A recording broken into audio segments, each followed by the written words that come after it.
A'udzu billahi minasy syaithanir rajim. Bismillahirrahmanirrahim. Wal mursalati urfa fal ashifati ashfa wan nashirati nashra fal fariqati farqa fal mulkiyati zikra uzran aw nuzra innama tu'aduna lawaqi fa izan nujumu tumisat wa izas samaa'u furijat wa izal jibalu nusifat. Shadaqallahul azim. Bismillahirrahmanirrahim. Assalamualaikum warahmatullahi wabarakatuh. Alhamdulillah wa syukurillah, la haula wa la quwata illa billahil aliyyil azim. Alhamdulillahi rabbil alamin. Ikhwan fillah rahmatullah.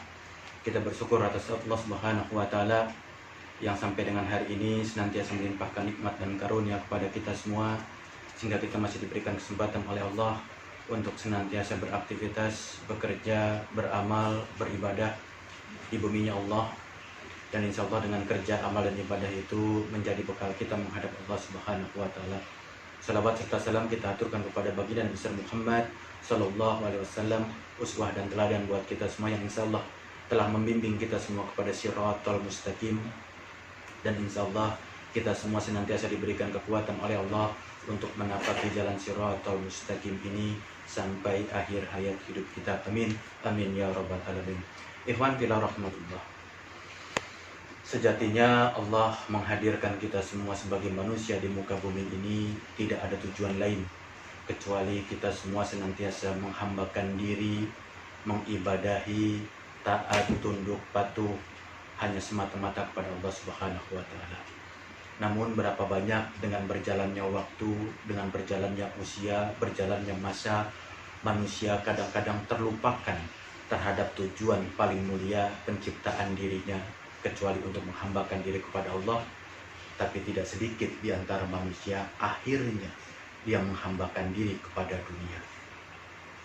Padahal sejatinya Allah hadirkan kita di dunia untuk beribadah. Allah hadirkan dunia pun sejatinya untuk ibadah. Tapi berapa banyak orang-orang ketika dihidupkan oleh Allah di dunia, yang dia kejar adalah dunia. Islam tidak melarang seorang hamba mengejar dunia, karena dunia punya porsi untuk tiap kita masing-masing.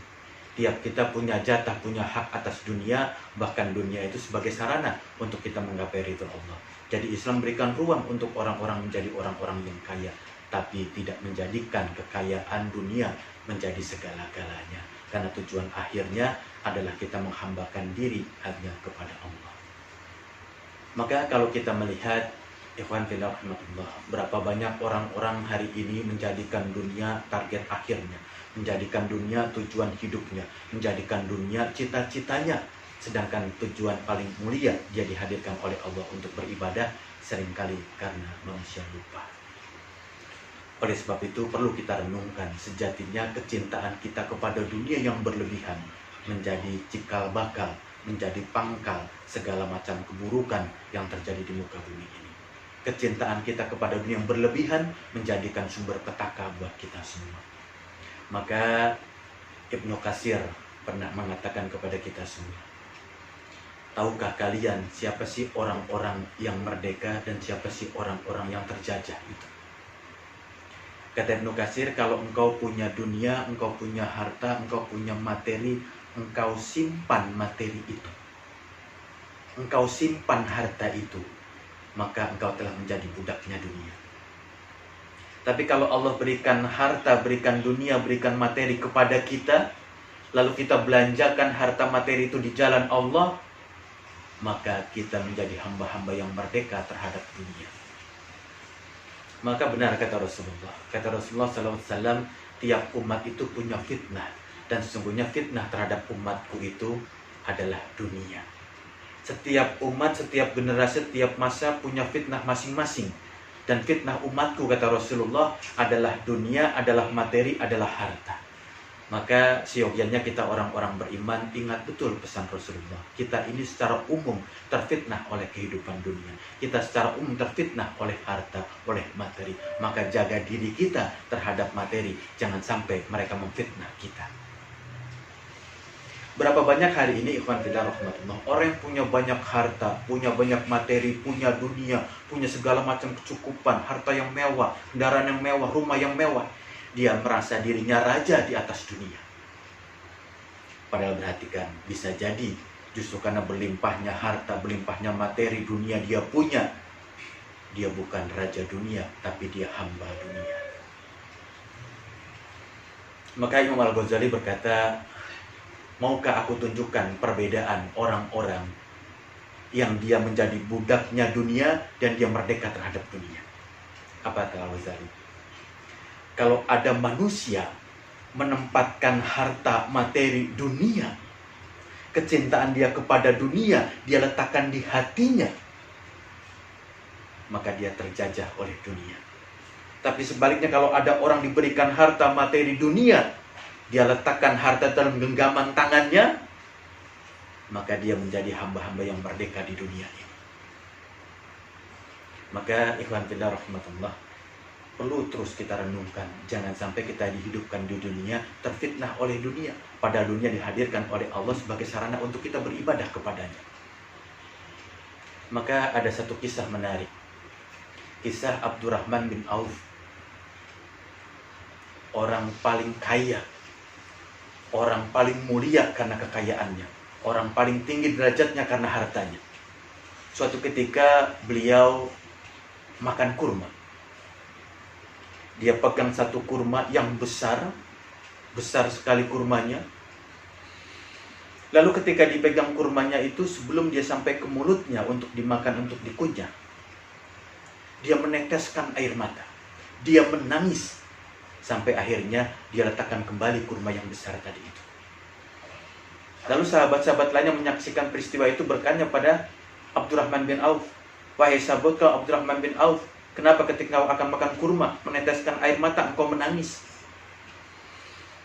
Apa jawaban Abdurrahman bin Auf? Sungguh, ketika aku angkat satu kurma yang besar itu, lalu aku ingin masukkan ke dalam mulut dan aku ingin makan dia, aku teringat akan dua hal. Aku takut akan dua hal. Apa yang dia ingat, apa yang dia takutkan? Pertama, aku khawatir, aku takut kurma yang aku makan ini jauh lebih baik, jauh lebih bagus daripada kurma yang dimakan oleh Rasulullah SAW.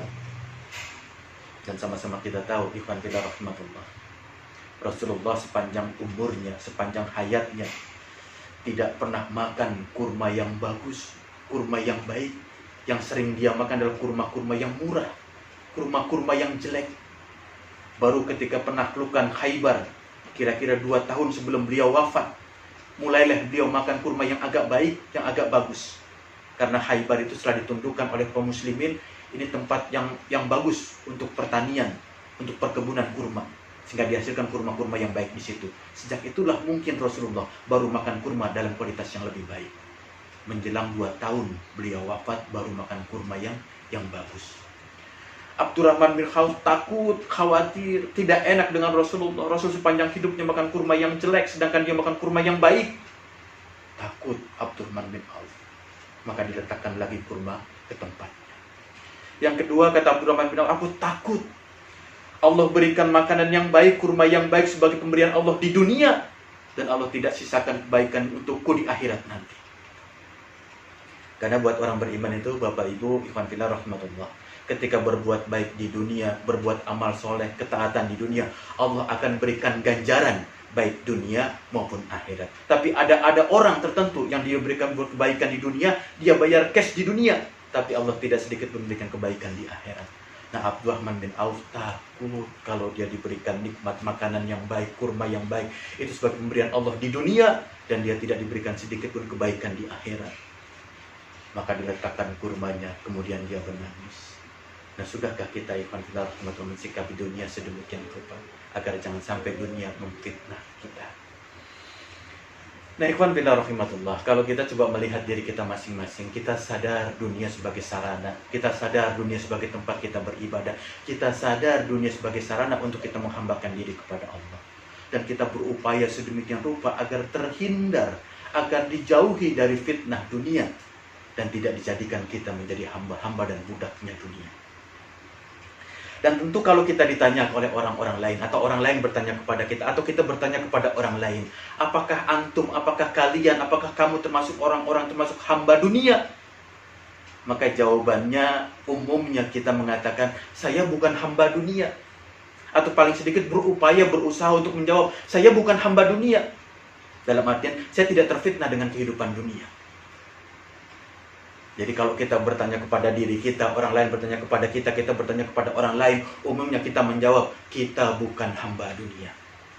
Lalu pertanyaannya, benarkah jawaban kita itu? Sudah benarkah kalau kita benar-benar bukan hamba dunia? Maka, ikhwan fillah, ada 5 pertanyaan yang diberikan oleh para ulama kepada kita untuk menguji apakah kita semua termasuk hamba-hamba yang bukan budaknya dunia. Tidak menjadi budaknya dunia, jauh dari perbudakan terhadap dunia. Maka 5 pertanyaan ini menjadi indikator kita hamba dunia atau kita merdeka terhadap dunia. Coba pelan-pelan kita lihat pertanyaannya, kemudian introspeksi terhadap diri kita. Apakah kita bisa menjawab iya atau tidak dari pertanyaan tersebut. Maka pertanyaan-pertanyaan ini kalau kita simpulkan akan bisa menjadi indikator apakah kita sudah menjadi hamba dunia atau kita benar-benar menjadi hamba yang merdeka di atas dunia ini. Pertama,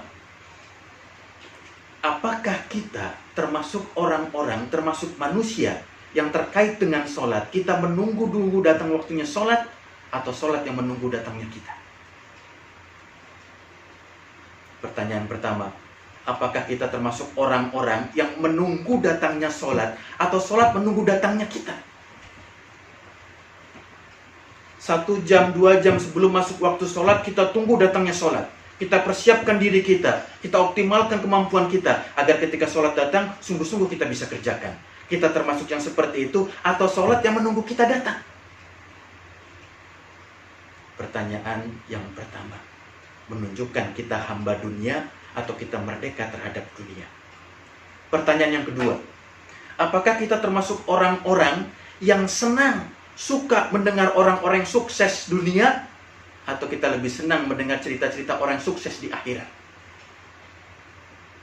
Kalau ada orang menceritakan kesuksesan dunia, bisnisnya, usahanya, propertinya, kekayaannya, kita lebih suka mendengarkannya dibandingkan orang-orang yang soleh, bisa jadi kita termasuk hamba-hamba budak dunia.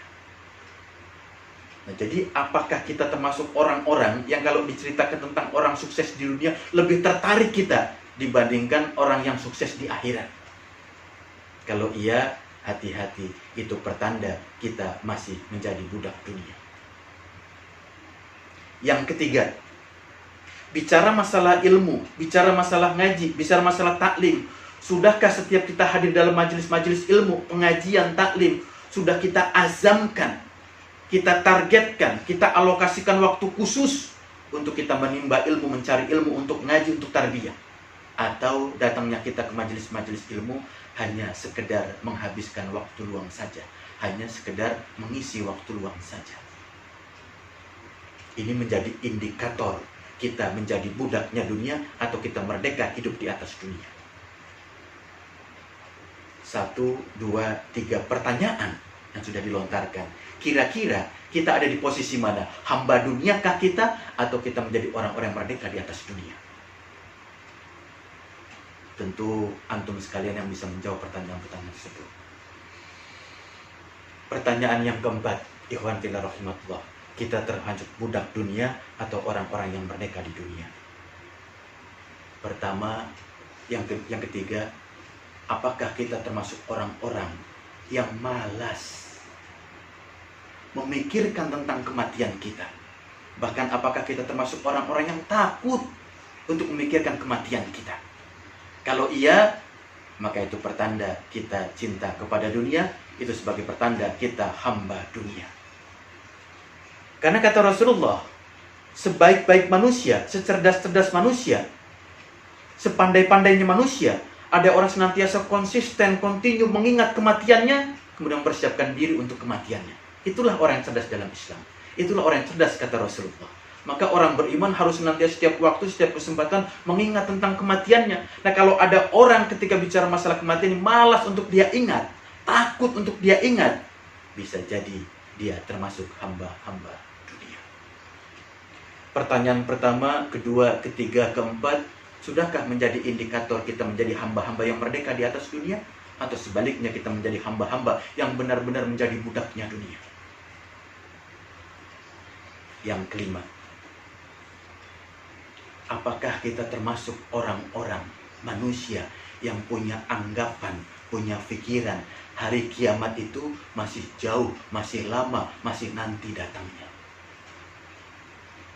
Apakah kita masuk orang-orang yang mengatakan hari akhir, yaumil hisab, padang mahsyar itu masih jauh, masih panjang, gak usah dipikirin lagi?